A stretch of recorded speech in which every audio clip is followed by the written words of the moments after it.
Inilah video amatir yang viral di media sosial saat terjadi kerumunan warga yang ngantri ngurus tilang di Kejaksaan Negeri Palembang. Menanggapi viral video tersebut, Kasipidum Kejaksaan Negeri negaske kalau kerumunan tersebut terjadi karena warga cuman ngurus tilang pada hari Jumat bae. Sedangkan selama wabah virus corona atau COVID-19, pelayanan tilang di Kejaksaan Negeri Palembang dibuka Senin sampai Jumat. Sehingga dihimbau sama warga pacak ngurus di hari lain. Sampaikan kepada pelanggar bahwa tidak hanya di hari Jumat para pelanggar bisa mengambil tilang.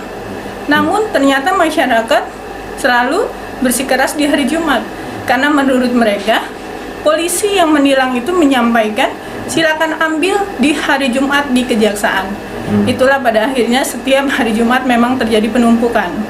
Tapi sudah sosialisasikan.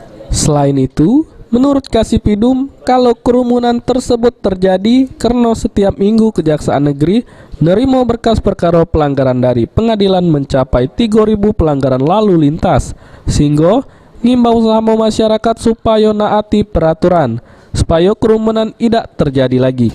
Bisa melayani masyarakat. Cuman terkait hal pelanggaran tilang ini, setiap minggu itu selalu bertambah. Yang kami layani setiap minggu, kami menerima berkas perkara dari pengadilan itu 2.500 sampai dengan 3.000 pelanggar setiap minggunya. Jadi otomatis kami untuk lebih tertib hukum, kemudian juga kepada aparat penegak hukum yang di jalan, para polisi lalu lintas bisa lebih bijaksana dalam hal menyikapi para pelanggar-pelanggar di jalan. Mungkin itu saja. Abidin Riwanto, PAL TV.